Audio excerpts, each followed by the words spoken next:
السلام علیکم محترم ناظرین، بسم اللہ الرحمن الرحیم۔ شروع اللہ کے نام سے جو بڑا مہربان نہایت کرم کرنے والا ہے۔ ہزاروں سال پہلے عرب کے علاقے میں ایک قوم رہتی تھی، قوم سامود۔ یہ لوگ پہاڑوں کے بیچ گھر بناتے تھے، بڑے بڑے پتھروں کو کاٹ کر انہی کے اندر شاندار مکان بنائے ہوئے تھے۔ ان کی زندگی عیش و آرام سے بھرپور تھی، زمین ان کے لیے زرخیز تھی اور مال و دولت کی کوئی کمی نہیں تھی۔ لیکن یہی دولت، یہی سکون ان کے لیے فتنہ بن گیا۔ دھیرے دھیرے وہ لوگ اپنے رب کو بھول گئے۔ انہوں نے بتوں کی عبادت شروع کر دی، اپنے ہاتھوں سے پتھر کے دیوتا بناتے اور انہی کے سامنے سجدہ کرتے۔ ان کے دلوں میں تکبر آ گیا، انہیں لگنے لگا کہ ہم سے طاقتور کوئی نہیں، ہم پہاڑ کاٹ سکتے ہیں، ہم کچھ بھی کر سکتے ہیں۔ اس غرور کے دیور میں انہوں نے اللہ تعالیٰ نے ان کے درمیان ایک پیغمبر بھیجے، حضرت صالح علیہ السلام۔ حضرت صالح علیہ السلام اپنی قوم کے عزتدار اور سمجھدار شخص تھے۔ لوگ ان سے محبت کرتے تھے، ان پر بھروسہ کرتے تھے۔ جب انہوں نے پیغمبری کا دعویٰ کیا تو لوگ حیران ہو گئے۔ انہوں نے اپنی قوم سے کہا، میرے لوگوں، صرف اللہ تعالیٰ کی عبادت کرو، اس کے سوا کوئی معبود نہیں۔ اس نے تمہیں زمین سے پیدا کیا اور اس میں بسایا، تو اس سے معافی مانگو اور اس کی طرف رجوع کرو۔ میرا رب قریب ترین ہے اور دعا سننے والا بھی۔ یہ باتیں انہوں نے ایک درد بھرے لہجے میں کہیں، لیکن لوگوں نے ہنس کر کہا، اے صالح، تم تو ہمارے بیچ ایک امید بن گئے تھے، لیکن اب تم ہمیں اپنے باپ داداؤں کے دیوتاؤں سے روکتے ہو۔ جو بات تم کہہ رہے ہو اس پر ہم شرمندہ ہیں۔ انہوں نے کہا، تم بھی ایک آدمی ہو، ہم بھی۔ اگر اللہ تعالیٰ کچھ بھیجنا چاہتا تو کوئی فرشتہ بھی بھیجتا۔ صالح علیہ السلام نے صبر کے ساتھ کہا، اگر میں تمہیں اللہ تعالیٰ کی طرف سے ایک نشانی دکھا دوں تو کیا تم ایمان لاؤ گے؟ انہوں نے کہا، اگر تم معجزہ دکھا دو تو ہم مان لیں گے۔ تب اللہ تعالیٰ نے ان کے سامنے ایک عظیم نشانی بھیجی، ایک اونٹنی جو پہاڑ کے بیچ سے زندہ نکلی۔ سب لوگ دیکھ رہے تھے۔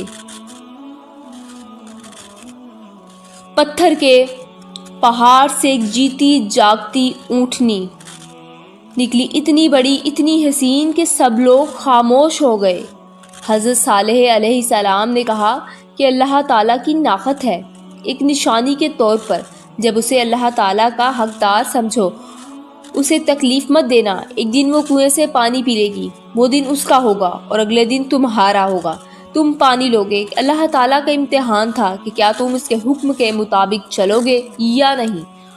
اونٹنی جب چلتے ہوئے بستی میں آتی تھی، لوگ حیران رہتے، بچے اسے دیکھے بغیر رہ نہیں سکتے تھے۔ وہ اپنی نظر اٹھا کر کہتے، واقعی یہ اللہ تعالیٰ کا معجزہ ہے۔ لیکن جن کے دلوں میں تکبر تھا وہ کہتے، یہ کیا معجزہ ہے، یہ تو بس ایک جانور ہے۔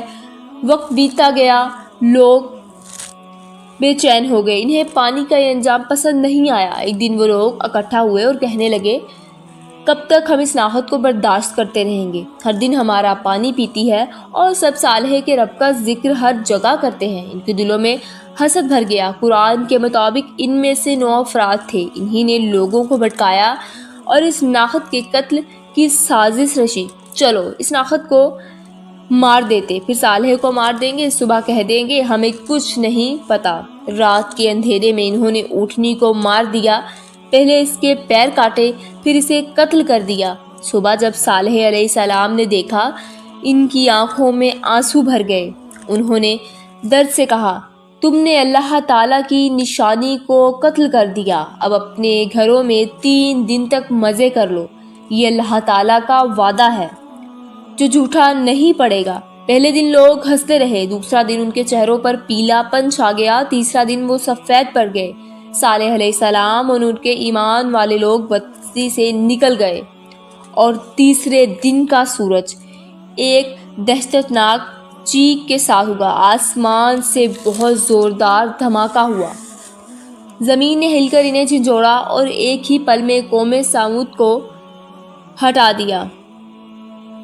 قرآن کے لفظ ہیں، اور ثمود پر چیخ آئی تو وہ لوگ اپنے گھروں میں گھٹنوں کے بل گر پڑے۔ جو کل تک پہاڑ کاٹ کر غرق کرتے تھے آج خود زمین میں مل گئے۔ ان کے محل، ان کے گھر سب خاک ہو گئے۔ اور صالح علیہ السلام وہ دور سے دیکھ رہے تھے، ان آنکھوں میں جہاں آنسوؤں کے اور اللہ تعالیٰ کے فیصلے کی تسلیم بھی۔ انہوں نے کہا، میرے لوگوں، میں نے تو تمہیں پیغام بھیج دیا تھا اور تمہیں نصیحت دی تھی، لیکن تم نصیحت لینے والوں میں سے نہ تھے۔ آج بھی جب دنیا اپنی طاقت پر فخر کرتی ہے، جب لوگ اللہ تعالیٰ کو بھول کر اپنی سائنس اور دولت پر گھمنڈ کرتے ہیں، یہ واقعہ ہمیں بار بار یاد دلاتا ہے کہ اللہ تعالیٰ کا فیصلہ کبھی غلط نہیں ہوتا۔ قوم ثمود گئی، لیکن ان کی بستیاں آج بھی موجود ہیں، عرب کے علاقے میں پتھر کے اندر بنے گھر جو خاموش گواہیاں دیتے ہیں، جہاں کبھی ایک قوم رہتی تھی جو گھمنڈ میں ڈوب گئی تھی، جو ہر وقت یہ پکار رہی ہے کہ ایمان لاؤ، توبہ کرو، اللہ تعالیٰ کی طرف واپس آؤ، ورنہ وقت آتا ہے جب سب کچھ ختم ہو جاتا ہے۔ یہ تھی حضرت صالح علیہ السلام اور قوم ثمود کی اصل کہانی، جو قرآن میں بار بار آتی ہے۔ صرف اللہ تعالیٰ کی عبادت کرو، اس کے سوا کوئی معبود نہیں۔ امید کرتے ہیں آپ کو ہماری آج کی ویڈیو اچھی لگی ہوگی۔ اگر آپ کو ہماری ویڈیو پسند آئی ہے تو ہمارے چینل کو سبسکرائب کریں، لائک کریں، کامنٹس کریں۔ ملتے ہیں نیکسٹ ویڈیو میں۔ اللہ حافظ۔